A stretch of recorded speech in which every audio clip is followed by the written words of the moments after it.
G'day mate, 40 here. So I went to the dentist today and I had these flights of fancy and I jotted down some notes on yellow pieces of paper and stuck them in my pocket. Thought, oh, this will make a good show, right? About time we talk about victory over sin. I'm just going to go for the ratings tonight. Forget the vegetables, forget the merit. Let's just go for the raw ratings. So I built on those notes, right? You wonder, how is this magic created, 40? Like, how do you do it? Like, how do you keep turning out these amazing shows? And so this is how it works. I get an idea, I jot it down, and then I come home and I put it into ChatGPT. Right, I put about 1,000 words into ChatGPT this evening, about half an hour ago. And I asked ChatGPT to punch it up, but it doesn't end there, right? Okay, AI chatbots, they're not just something that you just punch in and then you can just punch out and get what you need, all right? The AI chatbot is not a watermelon, right? It's not like a woman, right? It's not something you just drill a hole in to see if she's sweet, right? That should not be how you relate to AI chatbots. And I think my dad told me it's not how you should relate to women either. So I put 1,000 words, right? I did the work. I punched that into ChatGPT, and then ChatGPT gave me some suggestions. And then I took the AI and I made it my own.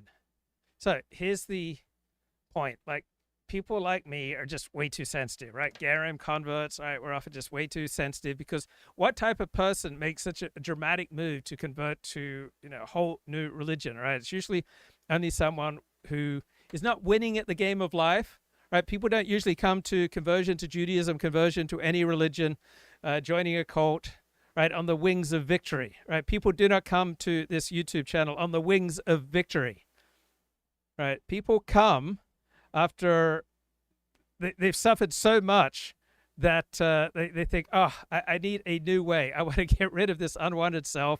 I don't like my life. I don't like me. I see no way out. I need a new way of living. Let's turn things over to God. And so it's out of that confusion and that self-loathing and that high level of neuroticism. Okay, that neuroticism means just dwelling in negative feelings. And I sometimes love to listen to my Air Supply and my favorite pop songs, and I don't have full-on cries, but remember a few weeks ago there's like one or two tears during my live stream, and it was all triggered because I saw some people I knew and I got all sad that they hadn't invited me for their Shabbat dinner, but they had invited me. All right, but I just so loved that feeling of being excluded that I just so wanted to treasure that feeling of exclusion and rejection and isolation. And I just so wanted to hold on to the notion that I was uninvited, that like I was all teary for days, right? I live streamed through my tears one Sunday morning about 2 months ago because I just wanted to treasure. I just wanted to hold on to these feelings of being excluded. Even though I wasn't excluded, I was invited, but I was just too lazy and too self-centered and just too independent, or I just didn't take up the invite. But I got the invite, but I felt all teary for days about not getting an invite. And so what the hell, surely I'm not the only one like this. I mean, I know a few overly sensitive garam, and consider that in Los Angeles anyway, it seems like half the people who convert to Orthodox Judaism 5 years later are no longer keeping the Sabbath, at least even in public. So maybe it's the Orthodox Jewish community who should be having some negative feelings about the convert. What the hell? So, am I even live, bro? Okay, I am live. So, anyway, it's not about me. Does it really matter if I'm live? Does it really matter how many likes I get? So I got 2 viewers right now. Right, that's more than most people have right now. Right? and as quality viewers. Nick Land makes the point that AI is doing great at talking to people and terrible at math. The opposite of what we expected. That's fascinating. AI is so good at talking to me. Right. I am so impressed with AI. AI helps me write much better emails because there is a syntax and a grammar for showing emotional consideration, and these things don't come naturally to me. Like, this is what a bad man I am. I learned that someone I know was in hospice, and I immediately went to ChatGPT and asked, what is some kind of inspiring social media message you can post from hospice that will get a lot of likes? I mean, my immediate thought was, wow, he should post on Facebook. I went to the bloke's Facebook and said he should be posting on Facebook about how he's in hospice. I mean, this is really the time to milk other people's sympathy for all you can get. I mean, hospice crashes. All right. God forbid, I could identify with a bloke in hospice who's just like posting madly on social media and like live streaming and trying to fire up the super chats, like just trying to squeeze the last bit of empathy from people. My therapist said I reminded her of some hungry infant who was always like sucking the mother's breast dry because he was afraid that there would never be enough milk for him. But anyway, like, I'm sensitive enough. And so when I meet people who are like overly sensitive and overly self-centered and blind to social cues, it just reminds me way too much of myself. I mean, us converts always scanning for slights, like we're reading the Talmud with a Geiger counter. Oh, I wasn't invited to that shiva. No one asked me to chip in for the Kugel Fund. Why wasn't I on that WhatsApp group for the bris? Right? We converts rewrite these long, haunting essays about how Jews disappointed us. I mean, I'm afraid that we're something of a mixed blessing. And honestly, why did I hate myself? Because I wasn't living an admirable life. And I've never had much success disciplining myself and being super admirable for long periods of time. And converting to a new religion, converting to Orthodox Judaism didn't change me. Therapy didn't change me. Various medications didn't change me. ADHD medications did change me. All right, that was the real deal. And oh yeah, there was another medication that really helped. But essentially I had to find a life of service, and that disciplined me. So here I am with my online ministry, my online life of service, right? Because if I live for something greater than myself, I am much less vulnerable to my selfish, addicted, destructive side. So when I go to sleep at night, I leave Audible books running on my phone all night because I don't want to be alone with my thoughts, right? My mind's a dangerous neighborhood I don't want to visit alone. So my victory over sin didn't come through my own efforts, didn't come through self-discipline. It didn't come from religion, right? It didn't come from books on theology. It didn't come from religious teachings and religious texts, right? It didn't come from religious rituals, didn't come from joining a religious community. Right, to the extent that I've become a better person over the last few years, it's because I've taken seriously the 12 steps and having people to live for a bit bigger than myself, right? Having sponsees, right? Having community, right? Having places where I can contribute. So victory over sin. It's a strange concept for anyone who's not a Christian, right? For the serious Christian, victory over sin is a hot button topic, but pretty much nobody outside of Christianity tends to have these big, deep burdens of sin. But to the extent that I've had any success here, it's not because of religion and effort and theology and instruction, right? It hasn't come from status, success, or inclusion. To the extent I've built a better life, it comes from service, right? When I prioritize my clients rather than myself, I tend to lead a better life. When I put other people's needs ahead of mine for at least 40, 50 hours a week when I'm working, and then maybe a few hours extra when I'm 12-stepping people and when I'm being of service otherwise in my community, right? When you're taking meals to old Jews and you're plunging the shul toilet, right?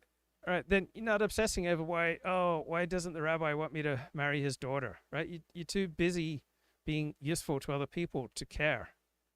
I remember once, many years ago, I said to my therapist, I'm not sure that anyone at my synagogue cares about me. And my therapist said, well, do you care about anyone? Right? So you don't need invites when you're the one doing the inviting, right? So come on down, come join our ragtag band of sincere weirdos. Right? Converts, right, nurse their wounds, right? Certain people, they just catalog every way that other people let them down, right? But they don't really think about how they've let their family down, their friends down, their community down, their employer down. Right? People worry about their status. Oh, this video I made, it got 1,200 views or it got 75 likes. How many likes did my dvar Torah get? Did the Rebbetzin smile at me? Right? So I'm making peace with being God's forgotten man. I'm out here ministering to the lost tribes of the San Fernando Valley, the producers, the Pilates instructors, and the Jewish stars of independent cinema. Right? I'm like the prophet Hosea, the Navi Hosea. God told him to marry a prostitute, and Hosea said, okay, what's up? Right? I'm willing to give up my good name to serve the people that no one else wants. So I'm out here inviting lost souls. So I had a friend, he felt really bad that he overslept and he missed this big communal celebration that was going on next door, right? When he got up, we woke up, he opened the curtains, like, wow, everyone in his shul was next door. And he was devastated, right? So it's hard for some of us when we're not the Shakespeare of sleaze anymore, when we're no longer the Charles Krauthammer of double penetration, right? It's not the love that you can get, it's the love you can give, right?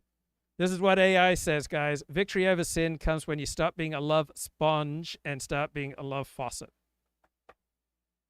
Right, I remember when I first came to LA, I would hit the Jewish singles events, and there was one at the Sephardic Temple in Westwood, and I was on this medication, Nardil, that gave me this extreme sweet tooth. And I would go through 5, 6, 8 desserts. I mean, my carnal desires are off the chart. So there's a better way of living, right? There's enough in the Talmud to keep me busy, right? There are enough lonely people out there who I can call and help them light Shabbos candles and, right, teach boomer Baal Tshuvas how to kosher an air fryer. Right? So you didn't get an invite to the Upsharon, right? Maybe your hair was just too good, right? They were probably afraid that you'd overshadow their kid. Upsharon is an Orthodox Jewish ritual where they allow the boy's hair to grow and grow and grow until his 3rd birthday, and then they cut it off. So being on duty in my community, I get to see everyone, right? For hours. It's great. And my jokes, they usually get a polite chuckle, followed by a very efficient door closing. So I'm starting to think that my superpower is making people walk faster. My main job is to ensure everyone feels safe from my attempts at wit. It's a delicate balance. I stand in the sun so other people can stand in the shade of Torah, right? It's like being a mensch-shaped umbrella. Right? I ask for conversation during my volunteering. I get the nod and the shrug, which in Orthodox life is basically a restraining order. I asked the guy at shul for conversation as a joke when I opened the door for him. He gave me what he felt obliged to give, which I think was a bless your heart with his eyes. High praise indeed. People want to pass through. They don't want to pay the fee of interaction. The other day, true story, I struck up a great conversation with a stranger on the street. We talked for like 2 hours, like we exchanged numbers, right? And then I saw him the other day. He is now taking a different route to his gym to avoid me. I mean, clearly my charisma is just too powerful.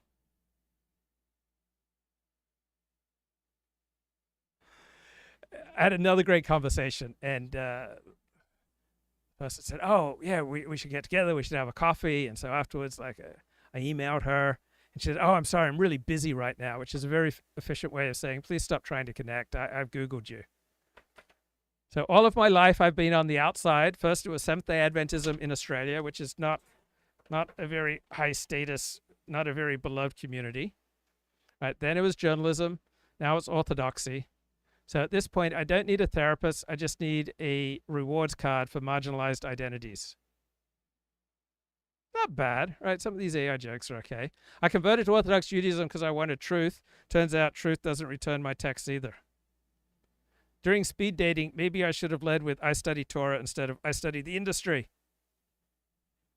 As a convert, I thought I'd nailed the Orthodox vibe, the tefillin, the kosher, the works. But when the invites went out, I guess someone whispered, that Luke guy, he was the Matt Drudge of you-know-what. Now I'm wondering if my kippah needs a disclaimer. Okay. My dad was the most famous heretic in the Seventh-day Adventist Church, so I grew up knowing how to disappoint religion, organized religion, and I've kept my father's tradition alive. My family put the dis in dysfunction. After my mom died, Dad married his secretary. Jesus had 12 disciples. I had 12 foster homes. Being raised by a theological rebel gave me a taste for spiritual danger. So naturally, I joined the only religion where even God has to consult a rabbi. I've never been invited to the secret Jewish ceremonies, but I've attended the silent inner ceremonies of being emotionally trimmed down to size. Right, no kugel, but plenty of bitter herbs. Judaism gave me structure. Judaism gave me purpose. Judaism gave me the profound realization that nothing had changed inside. People say I'm socially awkward. I prefer strategically enigmatic. I thought converting to Judaism would be the end of my outsider phase. Turns out being a single 59-year-old Orthodox convert is like being in social purgatory, just long enough to appreciate what heaven must be like for other people. My therapist says I've got a fear of abandonment. And he says that I made enough progress, though, on the bright side, to process my future abandonment on my own. I was a media guy once, radio, TV, blogging. Then I chose a life of prayer and celibacy for the health benefits. At some point, I had to ask myself, do I want to be respected or do I want to be retweeted? Then I realized I was not getting either. I used to run a gossip blog. Now I meditate on mortality. It's not a glow up. It's a lateral move into Abrahamic existentialism. People ask me how I balance my spiritual life with my animal life. I tell them, well, during the day, I find meaning in ancient texts. At night, I'm generating new meaning for modern search algorithms. I am teaching AI, guys. It's all about content creation. As a bachelor convert who reads Torah and Richard Spencer, right, I've essentially chosen to live in the Venn diagram where no woman ever wants to be. And if you feel down, just remember, young man, there's no need. Young man, pick yourself off the ground because you're in a new town. There's no need to be unhappy. Young man, there's a place you can go when you're short on your dough. You can stay there, and I'm sure you will find many ways to have a good time doing mitzvahs. So PBS Frontline, big show on Syria after Assad. A whiff of charisma, frankly. I mean, I had to almost close my eyes and remind myself I was talking to a Syrian official with the very easy way he talked about Israel. No diatribes, no recitation of 40 years of history, you know, the way Hafiz al-Assad would. Let me tell you about 1948, sort of start of the conversation. And of course, at that time, the Israelis had moved in up on the Golan Heights on a Syrian soil. And they were bombing. Israel, long in a state of war with Syria, immediately started bombing and dismantling Syria's remaining military capabilities. Israel's been bombarding every part of Syria's military. Fighter jets, naval assets, surface-to-surface missiles, they have taken out everything. The Israelis say they told the Biden administration what they were planning to do. Al-Shara asked Barbara Leaf to get Israel to stop. He was very matter-of-fact in his requests. He said, could you get the Israelis to stop bombing? They're scaring my people. And he was at pains to say repeatedly, we have no argument with Israel. I don't doubt that Al-Shara has no interest in going to war with Israel. You know who also loves to use the argument we have no argument with? Right? Religion. Religious teachers, religious clergy, they love to say, we have no argument with science. Why does religion have no argument with science? Because science has been doing nothing but winning for the past century, while religion has steadily played a less and less important role in people's lives. And so the new leader of Syria wants to emphasize that he has no argument with Israel. Why does he have no argument with Israel? Because Israel has all the power and the strength, right? when you don't have many options, when there aren't many jobs out there, right? You have no argument with your boss. And Israel is the boss of the Middle East. And Syria is incredibly weak. Michael Herzog was his So Israel's strong, and Israel is doing what it wants. Syria is weak, and it is enduring what it must. Israeli ambassador to the U.S. at the time. He told me that Israel was particularly worried about Assad's. If Syria was strong and Israel was weak, do you really think the leader of Syria would be saying, oh, we have no argument with Israel? Right? When people have no argument with you, when people don't want to cause trouble with you, when people don't want to challenge you, when people want to let you know that they will not stand in your way, it's because you're strong and they're weak. Weapons and chemical stockpiles falling into the wrong hands. We all know the background of al-Shara and the people around him. They all come from the schools of Al-Qaeda and ISIS. They all have jihadi background, and that was and remains a source of concern in Israel. How does continuing to strike militarily with bombs encourage al-Shara's moderation? It would seem to me the opposite's true, that encourages the jihadists. Well, Israel is not going to strike military. So why is Israel being so nasty and cruel and brutish to Syria? Well, why are people, to the extent they are, nasty, brutish to you, right? Because they can, right? If they can get away with it, people will basically do anything to you. Capabilities forever. So you really don't want to be weak. You really don't want to be lacking connections, community, people to take your side. Because think about the state of nature, right? The animal that is on the edge of the herd, he's the one who's most likely to get picked off by a predator. The more we do it, the less there is left to destroy. And again, we're talking about specific military capabilities that we do not want to be there because they could be used against us, either by this new regime or by others. Initially, Israel did say the bombing campaign would be brief. I emphasize it is a very limited. Pretty shocking that assurances from countries that have enormous power don't necessarily amount to much. And temporary step. But Israel has continued striking targets for months, killing an estimated 24 civilians in the process. Israel has also seized land in southern Syria, expanding what it calls its security zone. And why is Syria so weak? Because Syria is incredibly divided. The United States is incredibly divided. We have a huge economy, we have a huge military, but we are socially weak because we have so much diversity. That means that Americans have very little in common with each other, as opposed to when I go back to Australia, there's one dominant culture that unites 90% of Australians. العدوان الإسرائيلي المتواصل إلى جانب الهجمات العسكرية. There's nothing that unites 90% of Americans. Nothing. Most people in Los Angeles do not even speak English. So how strong and cohesive and effective and how much quality of life do you think that enables the average person in Los Angeles? At an Arab summit in March, al-Shara asked for help. كما أننا نحث المجتمع الدولي على الوفاء بالتزاماته القانونية والأخلاقية في دعم الحقوق السورية في الضغط على إسرائيل للانسحاب الفوري من الجنوب السوري.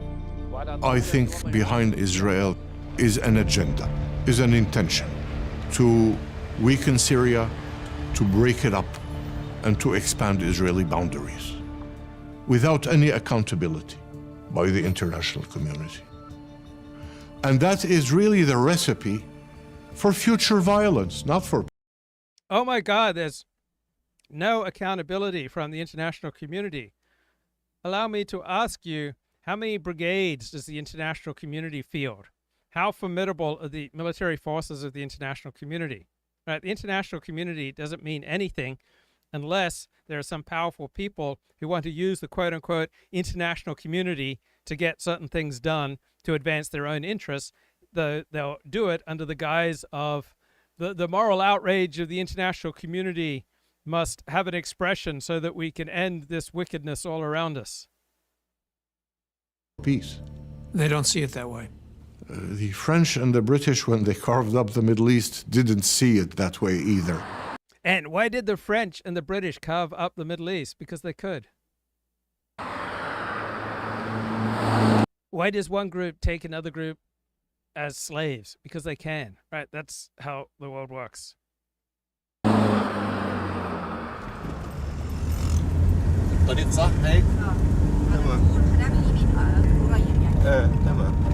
By mid-January 2025, when I returned to Syria, I was planning on seeing al-Shara again, but it seemed he was distracted. So why do people talk to journalists? Because they think it's in their interest. And for most people, most of the time when they talk to a journalist, it is in their interest. Most people do not feel betrayed and let down after talking to a journalist, right? People do it because it's in their interest. And when do people not talk to a journalist? When it's not in their interest, when they have more to hide. His honeymoon was coming to an end. Resistance to his government was emerging around the country. A large pocket was here in the south, in the city of Sweda, the heartland of Syria's Druze. The Druze are a minority religious group, an ancient offshoot of Shia Islam. And since al-Shara came to power, they have been reluctant to support him or trust his jihadist followers. ما في ثقة بيننا وبينهم يعني نحن مش معترفين. So are people more or less likely to trust people who are different from them, right? People are much less likely. The more you have in common with someone, the more likely you are to trust them. The more you have racially in common, ethnically in common, religiously in common, in ideology, in politics, in rituals, right? The more you have in common, the more likely people are to trust. ما بصير بيوم وليلة ينتقل منفصل لإدارة. Right, Syria is a mess because it has all these different factions, and it was ruled by this tiny Alawite minority, right, under Bashar al-Assad. And then Bashar al-Assad leaves, and do you think that the people left behind bear the Alawites much goodwill after the Alawites have been ruling over them for 6 decades under the personage of Bashar al-Assad and his father before him? Shakib Azam is commander of a large Druze militia called the Mountain Brigade. His people, he said, right, if the federal government and federal law enforcement becomes too crooked or too unfair or too ineffective, then America will get things like this. And wouldn't that be lively? Wouldn't that be vibrant if we start having these kind of militias asserting more and more power in the United States? Felt excluded. He complained that the new government was stacked with al-Shara's own people. القوة اللي حواليه للشارع هو اللي عينهم كقاضي أو كوزراء أو مسؤولين بالجمهورية كلها. وجه كل شيء معه، القوة الموجودة كانت معه، هذا اللفيف اللي حواليه لإدارة هاي البلد. يعني هذا الحكي ممنوع، هذا الحكي نحن عم ننتقل من. Is it possible that 40 got dosed by the CIA and is part of Project Matzo, a white supremacist from Australia who gets sheep-dipped by the CIA, suddenly become an Orthodox Jew and suck in all the white supremacists lurking in San Francisco? حكم استبدادي لحكم استبدادي ثاني، هذا حكي مرفوض. وأن أولويات سوريا اليوم هي أولاً أن يملأ فراغ السلطة بشكل شرعي وقانوني. The complaint that I heard is that Shara was stalking his cabinet with friends from his government in Idlib, and they were all... So the more pressure you're under, right, the more difficult the challenges you are facing, right, the more likely you are to surround yourself with people like yourself, right, friends, people who are racially, religiously, ethnically similar to you. Fellow Islamists. Was it inevitable that al-Shara did that? Yeah, I think it is. You know, he's been fighting a war since he's 20 years old. He's been a warrior. He's been leading a militia that is deeply Islamist. When he first got to Idlib, he said, this is going to... I love how people use the word Islamist, right? Because it's not that they have a problem with Islam. Islam's beautiful. It's these extremists, the Islamists, right? It's not just Muslims, right? We're just going to call them Islamist to try to make them different and separate from Islam, because Islam is wonderful. It's the Islamists who are troublesome. Going to be an entity for Sunnis. Right, it reminds me how many people love Jews. It's just the Zionists, right? The Jewish nationalists that they have a problem with. But Jewish nationalism is simply a more intense in-group identity of being Jewish. And being an Islamist is simply a more intense identity of being a Muslim.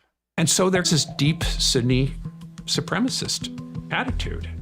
My God, a Sunni supremacist attitude.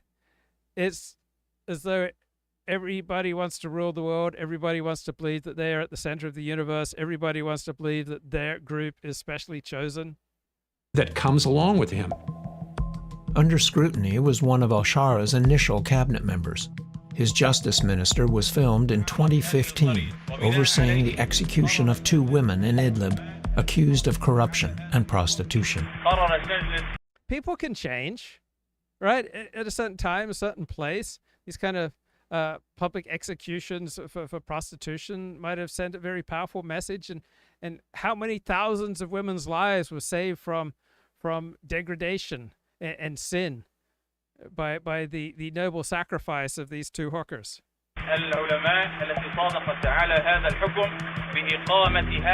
How do you explain? Okay, so the less you punish something, the more you get of it.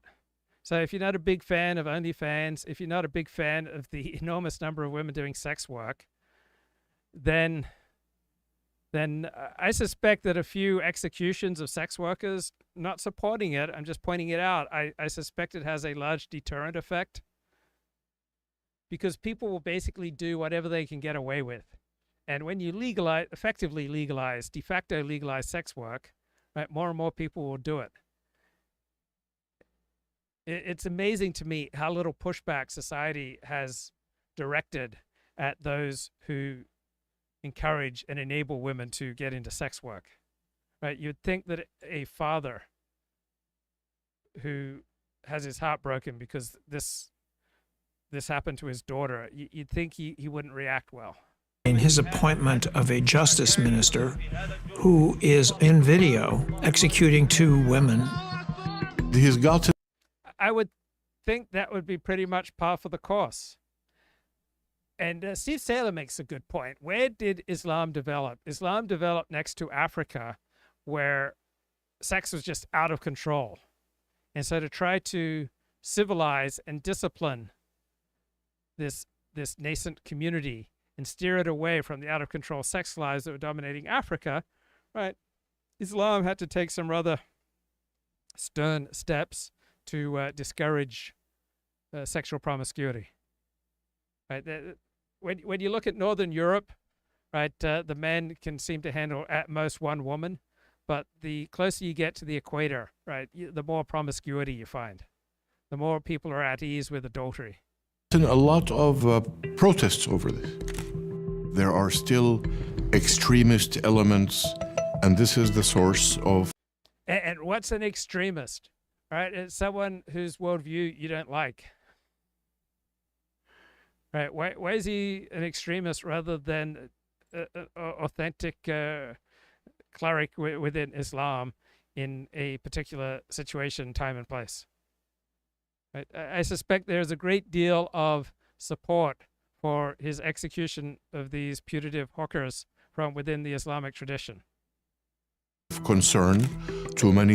Incidentally, every hooker in the Hebrew Bible is portrayed positively, and that's not because Judaism is down with hooking, and it's not because Judaism thinks that sex work is a wonderful thing for women to engage in, but I love that the Hebrew Bible, the Jewish text, recognizes the moral complexity of people. And it's kind of interesting that every hooker in the Hebrew Bible is portrayed positively. Many secular Syrians. Mr. al-Shara is walking a tightrope.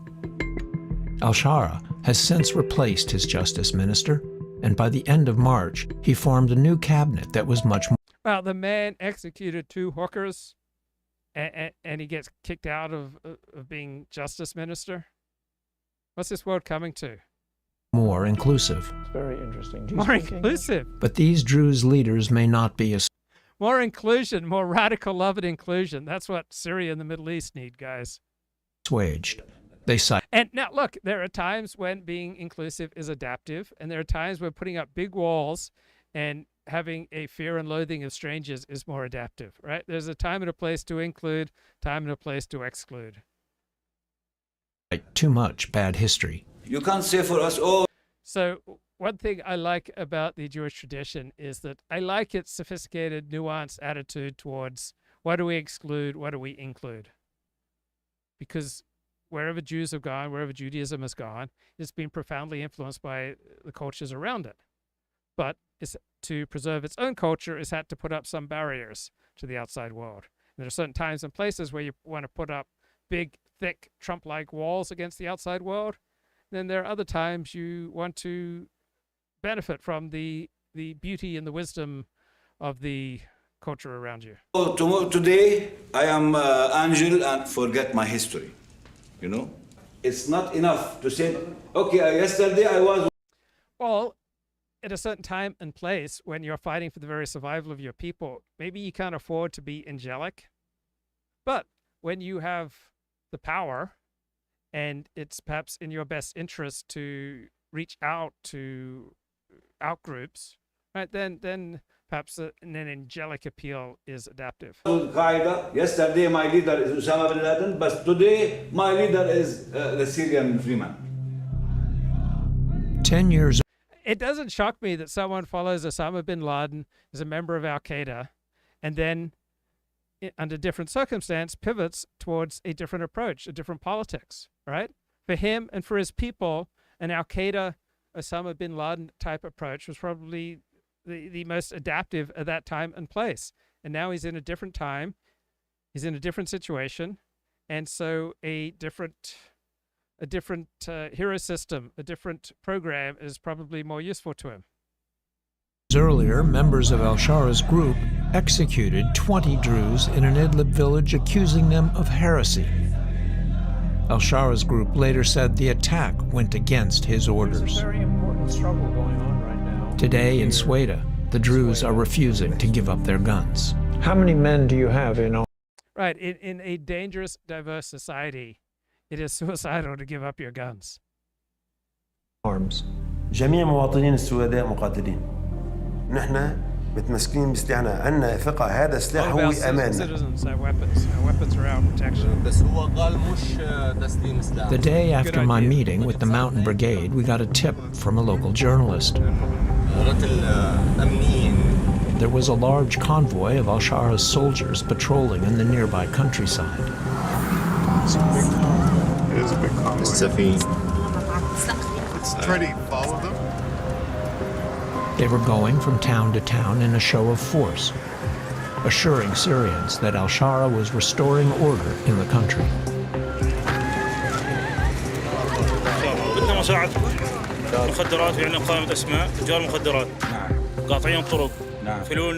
But the soldiers were also here demanding loyalty, warning everyone in no uncertain terms to cooperate. Right, this seems like the theory behind the classic 17th century work of political science by Thomas Hobbes, the Leviathan, because the world is so dangerous, and without a strong Leviathan, men will swallow each other alive. All right, so in exchange for pledging your loyalty to the Leviathan and not opposing the Leviathan will protect you from a savage world. In the fight against any armed resistance to al-Shara's government. كل واحد النظام بيلعب فيه لا يثير فتنة بهالبلد وكذا احنا إن شاء الله بالمرصاد ما راح نرحم حدا راح نضرب إيد من حديد. Right, so these are the fighters of this new regime in Syria, and they said we must protect and preserve the country, and we're going to fight anyone who threatens the preservation of the central government. Because unless the central government is strong, right, people in the region are just going to eat each other alive. Right? England's whole political system is set up to make it very easy to go to war with France. The French political system is still organized to this day to make it very easy to go to war, because the only way to survive in perilous circumstances is to be ready to go to war. بهمة الكبارية وانتوا قدامنا واحنا وراكم. At the end of the day, these soldiers pause to pray, a common Muslim ritual. So even if they just went marching together, that would enhance a sense of connection and bonding, and it would produce energy. So everyone here practicing this ritual together, even if they don't believe in it, it would be a powerful bonding and energizing force. The greatest source of energy is not Adderall or caffeine. It is your bond with others. But al-Shara's forces are staunchly conservative Sunnis, as seen by the Druze from nearby Sweda or by defeated Assad loyalists. So the average IQ in Syria is something like 85. I suspect the average IQ of these fighters is probably around 100. Rule by a band of Islamists is deeply troubling. Under Assad, Deeply troubling. Deeply troubling to whom? It depends on the nature of your hero system and of your loyalties and your group identity. religion was downplayed. Assad was an Alawite. Religion is a powerful way of producing group cohesion and group strength and energy. It unleashes energy when people are on the same page and they share the same rituals. A minority sect of Islam. I remember I went to Israel for 2 weeks in the year 2000, and it was about the most secular 2 weeks since I'd converted to Judaism. And there's something lowering of energy for me in secularism, right? Without the transcendent, right? Life seems a little bit drained. But he promoted a largely secular vision for Syria. So Bashar al-Assad did many bad things, right? He killed people, he tortured people by the thousands. But was there any other way of ruling this diverse country? Right, now that he's been overthrown, will we have fewer people killed and tortured, or will it just be different people who are killed and tortured? Saddam Hussein ran Iraq with an iron fist. Right? Iraq has been very difficult to govern. Some countries are very difficult to govern. In fact, the only way to govern them is to be brutal. Assad's base was here along Syria's Mediterranean coast, in communities with a concentration of Alawites. Right, so Bashar's base, the Alawites, they're way less than 10% of the population of Syria. Just as Saddam Hussein's tribe was a tiny minority in Iraq. After Assad's defeat, some coastal residents feared for their safety, and there were reports that some...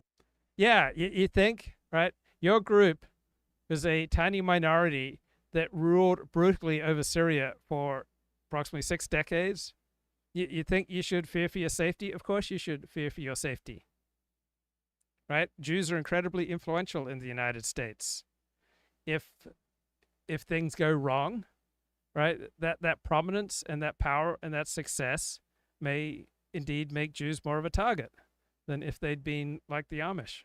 Were being targeted. Then, in early March, some Assad loyalists attacked one of al-Shara's government patrols. 16 men lay dead, and more lethal attacks followed. إنكم بفعلكم الشنيع بقتل من يحمي سوريا ويسهر لخدمتها قد اعتديتم على كل السوريين فبادروا إلى تسليم سلاحكم وأنفسكم قبل فوات الأوان. And today what we're seeing is a huge security operation targeting forces loyal to the Assad regime. And so there was a general mobilization. So this is how the world works, usually. It's not on the basis of individuality. It's the basis of whose team are you on? That's what people want to know. They want to know if you're a Jew, an Orthodox Jew, an evangelical Christian, if you're primarily on team gay, on team socialism, right? The world works in collective ways. Of the military. And then the mosques began to call for jihad. نهائيا أن يعكر صفونا أي طائفة كانت. والله ثم والله ثم والله إننا نتوق للاستشهاد ونتوق للقتل. It's pretty normal and natural to want to slaughter people who were brutal to you for 6 decades. But it's not surprising that there are many people in Syria that want to slaughter the Alawites who were ruling over them for 6 decades.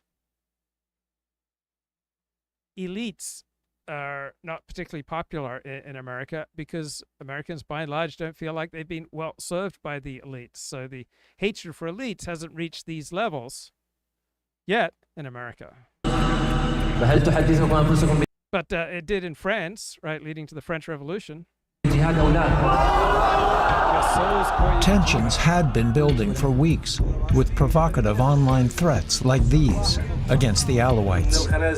Alawite pigs will get what they deserve. Some linked to suspicious foreign accounts.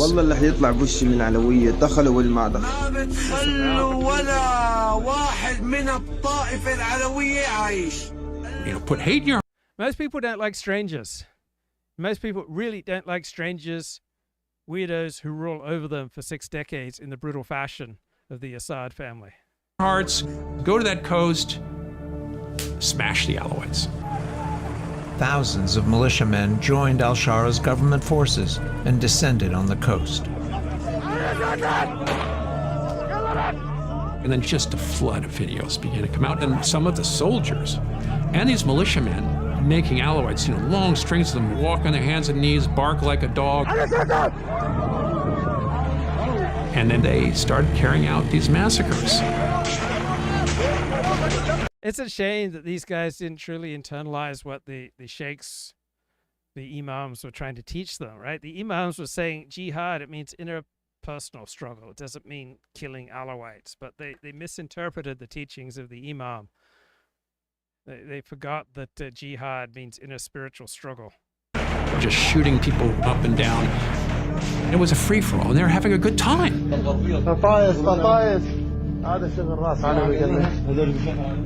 هلا طهرنا الساحل دون نظام طهر. هلا يعني هاي الفرحة صراحة أحسن من فرحة النصر بالنسبة لنا.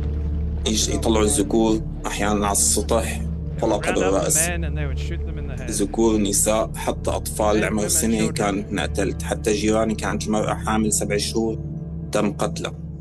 This eyewitness says 3 of his family members were executed, were blurring his face to protect his identity. I'm just getting a sense that diversity is not a strength for Syria. Now, why would diversity be a strength for America? If, for example, most people in Los Angeles, right, can't speak English, how does that make LA stronger? أنت سني أم علوي فقط لا غير. Right? Are you Sunni or Alawite? That was the only question. Well, that is how the world works much of the time. It's like, which team are you on? Which tribe are you in? Right? The world is not usually going to treat you as an individual. The world will primarily regard you as a member of a particular tribe. And different tribes have different interests.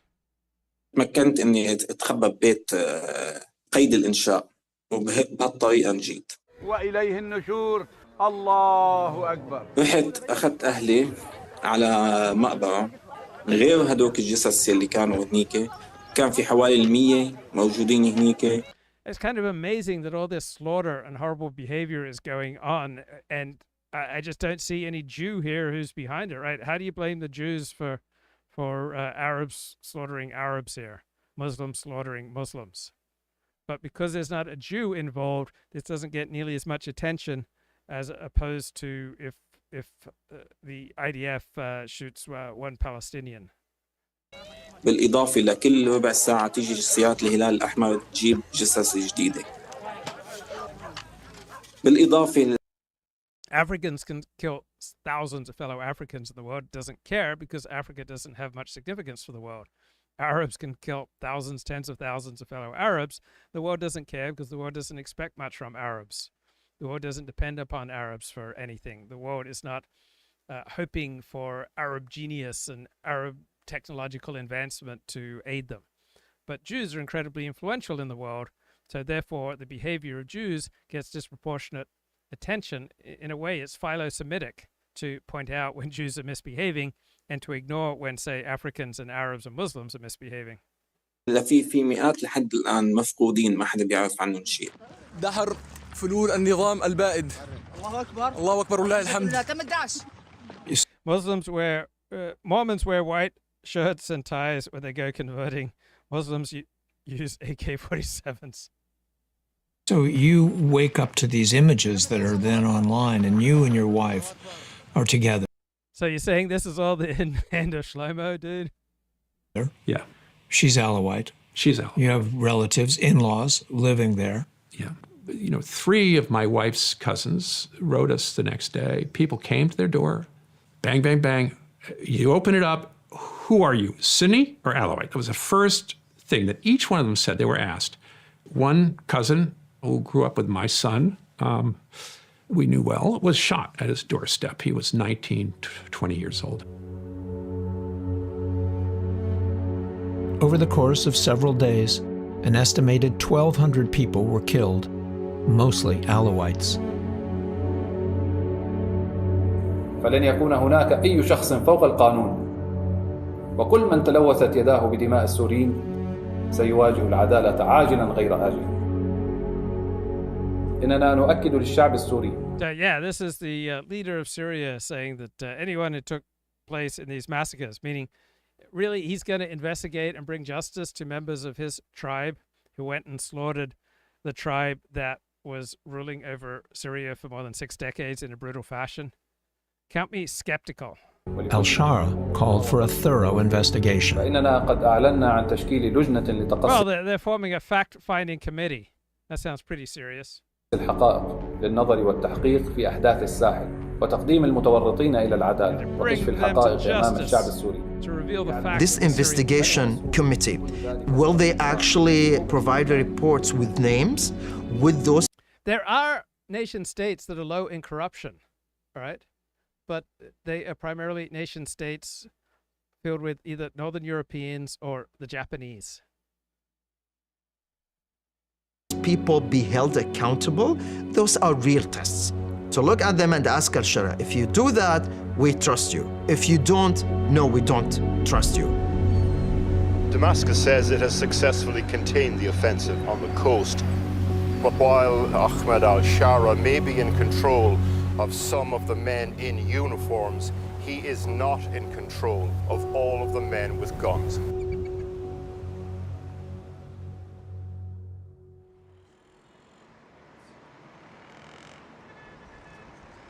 It is in Syria's far northeastern corner where Al-Shara faces perhaps his biggest challenge. This is the homeland of Syria's Kurds. So Kurds don't have a nation state, and so they're incredibly vulnerable. Right? Once Jews were able to assemble a modern nation state in the land of Israel, right, it made Jews around the world a lot safer. The largest non-Arab minority in Syria.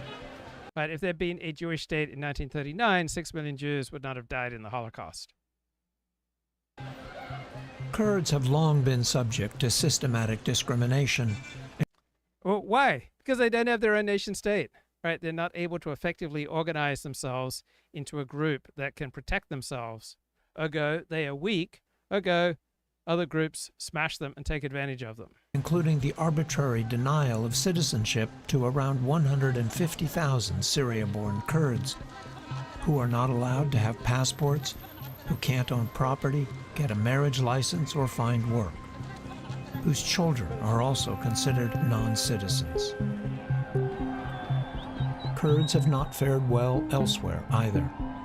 They form the largest stateless ethnic group in the world, with 30 million people concentrated in an area straddling. So the way international relations works, it's between states, right? Stateless peoples like the Kurds don't have much power. They don't have much say. They don't have much influence. They don't have many ways of protecting themselves, right? They're easy pickings. Right, the most effective way for a people to protect and preserve itself and to thrive and prosper is to form a nation state. Turkey, Iran, Iraq, and Syria. Now, Iran could very well fall into this type of mess that Syria is in. After Syria's civil war began in 2012, Kurds here in the northeast broke free of Assad and established a semi-autonomous region they call Rojava. How did Syria ever lose control of the northeast?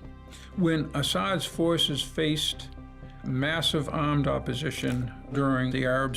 I was fascinated yesterday on the show when I learned that every revolution in Iran came from its Azerbaijani region. Right? It's these regions on the outskirts of a nation state that can turn everything upside down. Right? Russia felt insecure because a region just outside its borders, Ukraine, right, was now siding with Russia's enemy. Spring, they pulled troops out of the northeast to hold off against the opposition, the resistance in the rest of the country. So the Kurds split off, and they're currently a state within a state. Now, I don't like January 6th. I hate January 6th. I was happy to see everyone who participated in illegal behavior on January 6th punished. But on the other hand, in just sheer brutal reality, the right and conservatives and MAGA supporters and Trump supporters cannot allow the left to have a monopoly on public violence. When you see the massive waves of violence of Black Lives Matter, instigated by Black Lives Matter, encouraged and enabled by Black Lives Matter and by Antifa, right, it just doesn't make sense that those opposed to that kind of dysfunction would just allow their enemies to have a monopoly on taking over public space and threatening those opposed. All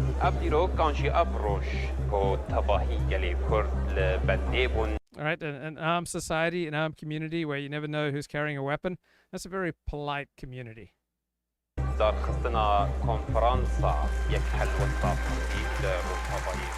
went to Rojava in April 2025 to see and hear the Kurds' power.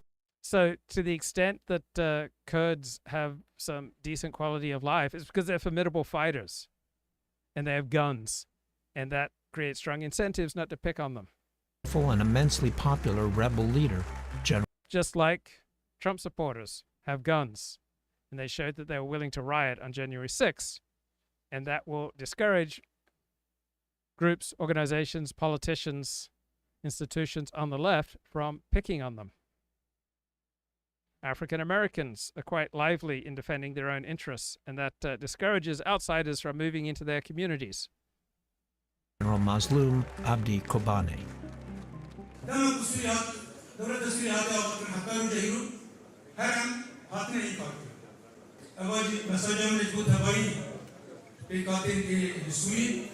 So they're sending a message to the government in Damascus. We advocate for a Syria where all communities are equally represented in the Constitution. So the normal, natural way to organize a nation is largely on racial grounds. Right? That is a normal, natural way of organization.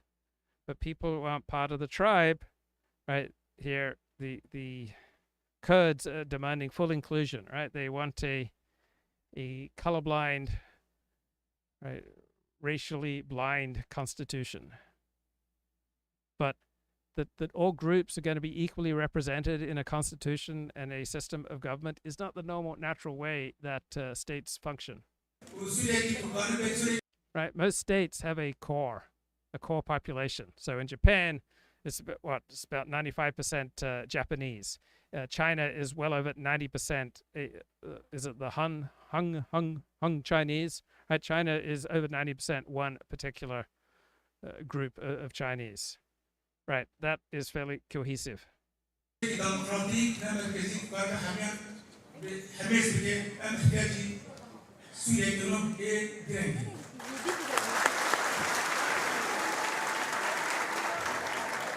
After the conference, I met with General Mazloum at his headquarters. I want to begin by talking about this unity conference that took place yesterday. I was there. What is... All right, when your group has guns, knows how to use them, and is quite adept at fighting, your group is going to be treated with a lot more respect, whether it's Trump supporters or Kurds in Syria. What is the significance of the declaration that came out of that conference? It's a historic day for the Syrian Kurds. Kurdish people have been denied their rights throughout Syria's history. Kurdish people want their rights spelled out in the Constitution. Yes, because the Constitution will save them. Constitutions are nice and rights are nice. Something even more powerful and important than that, and that is power and weapons and the ability to use them. Right, that's the best guarantee for your rights. Right, if every Jew had a gun in World War II, you would not have had a Holocaust. Right, you can't carry out a mass genocide against an armed people. Do the people trust a former Al-Qaeda commander to rule Syria or to preserve or to give you autonomy? We had a situation with Syrian opposition back in 2012. There was intense fighting between our forces. Our people are concerned and hesitant. From al-Shara's perspective, integrating the Kurds back into Syria is essential. He needed to make a deal. And why is northeast Syria important to al-Shara? I mean, northeastern Syria contains 80% of Syria's natural energy resources. So oil and gas, hugely significant, the lifeblood of the Syrian economy. And then on top of that, it's the agricultural belt of the country. So if Syria is able to get anywhere close to feeding itself, it needs that region of Syria. Without that under Damascus's control, there really is no hope. And then there's water. Rojava controls the Euphrates River in part, and the dam. So that northeast, very important for the economy, oil, agriculture, water. Mazloum also leads a 100,000-man U.S.-backed army, the Syrian Democratic Forces, or SDF, which is battle-hardened and well-supplied. Okay, a battle-hardened, well-supplied, effective 100,000-person fighting force is going to do more to protect your freedoms than a constitution. The Americans trained and equipped the SDF to help them defeat ISIS after a large swath of Kurdish territory was seized by ISIS in 2014. The SDF definitely has some power in the negotiation with Shara, not only in terms of the resources, but also because they have a pretty robust military that's been trained by the United States and the global coalition too. And some have said that it might even be a larger military than the one that's currently in Damascus. But the Kurds still have an ISIS problem. They have around 10,000 suspected ISIS fighters locked up in Kurdish prisons, along with 2 massive camps filled with 40,000 women and children, the families of these prisoners. In the Kurdish city of Hasaka, I was allowed a look inside one of these prisons. Look in some of these cells? This one filled with foreign fighters. You speak English? Yeah. Your brother's in this cell. Tell me, where are they from? What countries? There's people from all over the world with me together. Just foreigners together, and how are you treated? The Kurds need help. Just nice, decent ISIS fighters. I mean, what a loss to the Middle East human capital if these people aren't allowed to go free. Repatriating these prisoners. No one wants to take them. Kurds have something like 29 prisons full of ISIS prisoners. You're trying... Shame they didn't hear the message about how important it is to let people out of prison so that they can achieve their full potential. Trying to repatriate them. Right, the only way you can have civilization is by keeping very nasty people either dead or in prison. Right? You choose the amount of death, destruction, and violent crime you have in your society, and you choose it largely on the basis of how quickly, effectively you catch people doing bad things and you punish them, and how severely you punish them. ولو روسيا مسألة معقدة يعني ما تخصم يعني بالحرشتي We want these countries to rehabilitate these ISIS fighters. Yeah. Don't have a lot of faith in After weeks of negotiations, Mazloum set out for Damascus to meet al-Shara and hammer out an agreement on Kurdish rights, autonomy, on resources, the military, and ISIS. The broad outlines were that Muslim would put the... Guys, they're signing pieces of paper. Oh boy, this is exciting. Whenever two groups sign pieces of paper, they're engaging in a diplomatic process. I mean, how elevated is this? How enlightened is this, man? Those pieces of paper, that's going to protect people. The SDF, the Syrian Democratic Forces, under the authority of the Ministry of Defense in Damascus. And they came up with an agreement on oil that was going to give the Kurds a big share of all oil revenues. He agreed, guys. The leader of Syria agreed, right? He made this beautiful deal, a big, beautiful deal. And finally, there were issues concerning Kurdish status in the new Syria. They shook hands. They posed for photos. They signed pieces of paper. What more do you want? Al-Shara specifically agreed to recognize Kurds as fully Syrian, and he guaranteed their constitutional rights. Oh, they got rights. The Kurds now wanted Syria to be called the Syrian Republic. So it would be Syria for all Syrians. Traditionally, it's been the Syrian Arab Republic. Right, just as traditionally America has been a Christian nation. And if you wanted to succeed, right, you needed to be Christian. That would make your life a lot easier, right? This is normally how states work. There's a dominant tribe, a dominant race, a dominant religion. Actually, Kurds celebrated the agreement. Syrian people Syria's are one. government has struck a deal after weeks of negotiations between... Syrian people are one, guys, because there were blokes who signed pieces of paper. And they are going to have a constitution that's going to have equal rights for all. Syrians are one. How exciting is that? Right? This way, Syria gets to have the benefits of diversity and the benefits of unity. This is win-win-win.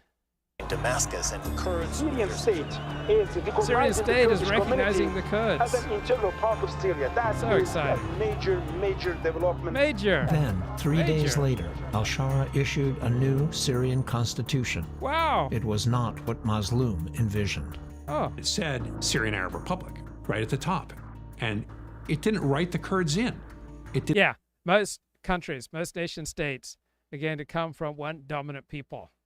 Right, Arab, European, Japanese. Right, the idealization of a nation state where there isn't a dominant culture, a dominant race, a dominant religion, a dominant way of doing things is theoretically exciting. If you've got this enlightened Buffett identity, you can dream of such things, but doesn't tend to work that way in the real world. Didn't give them representation. It didn't outline the agreement. The Constitution did promise to protect minority rights, but and that's really going to save you, right? That's going to save people, right? Compared to having 100,000 well-armed, well-equipped, well-disciplined military versus a constitution that says citizens are equal, right? Which do you think will do more protection? The Kurds said the language was too vague. The document also contained Article 3, which deals with Islamic jurisprudence. It was changed from Islamic law will be a source of law. That's what it was under Assad. Now it's Islamic law will be the source. It would be weird if Islamic law is not the source for law in Syria. Right? Most Syrians would want Islamic law to be the source. Now, most Israelis would not want Jewish law to be the source. But probably 20%, 30% of Israelis would want Torah law to be the source of the law of the state of Israel. Of law. So this makes it very potentially, Sharia law will become the law of the land. This sent a shudder through many of the minority communities.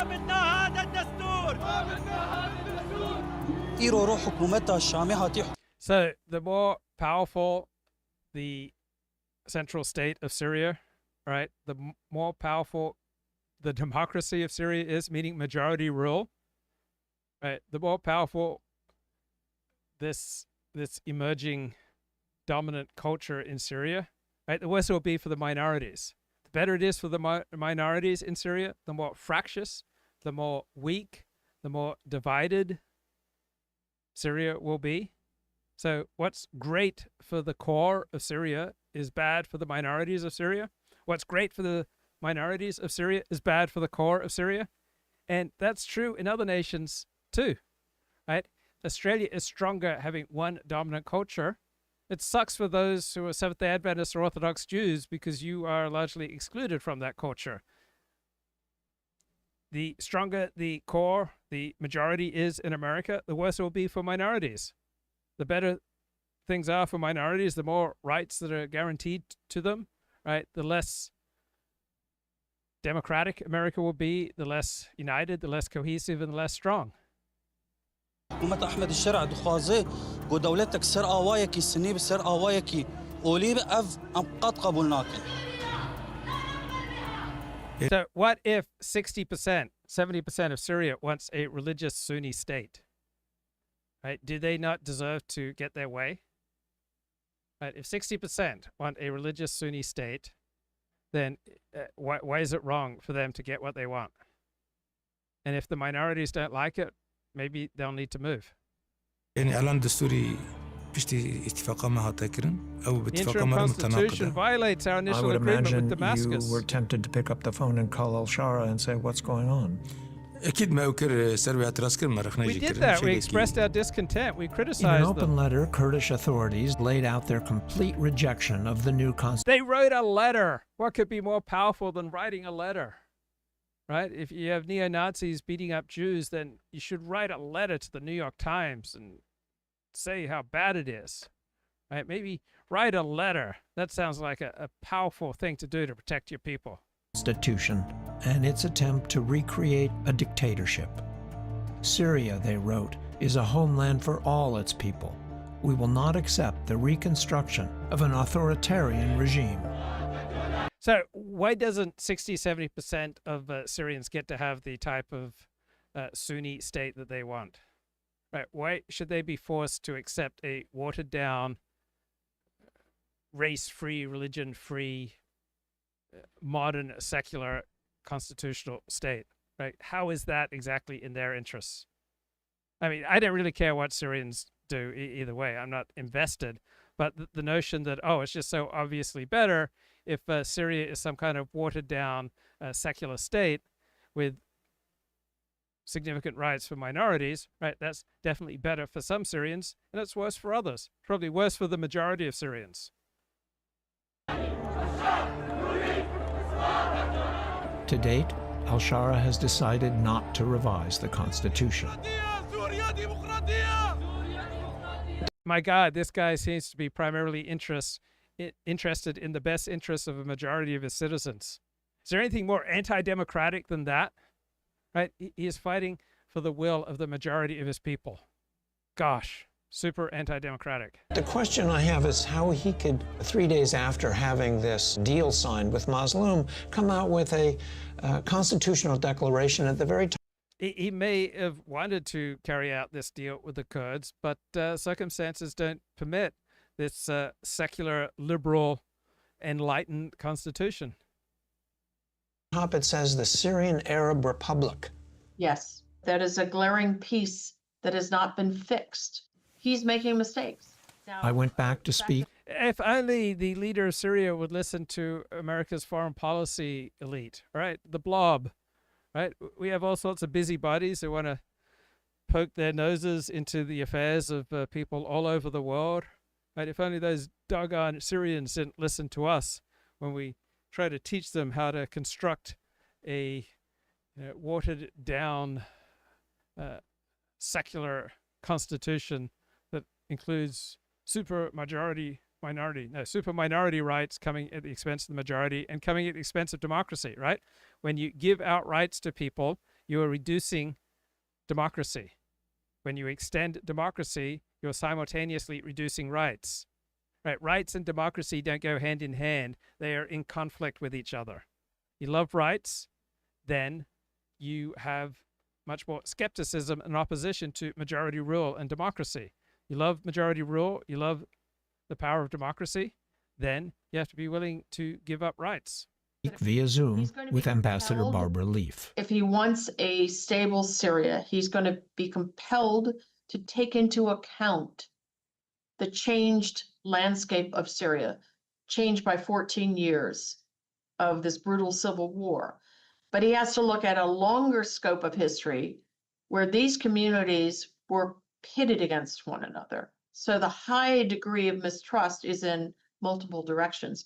But why do these different groups have mistrust of each other? Just because they don't share the same religion, the same practices, the same race, the same tribe, and suddenly they're all filled with distrust? Shocking. they all mistrust Damascus.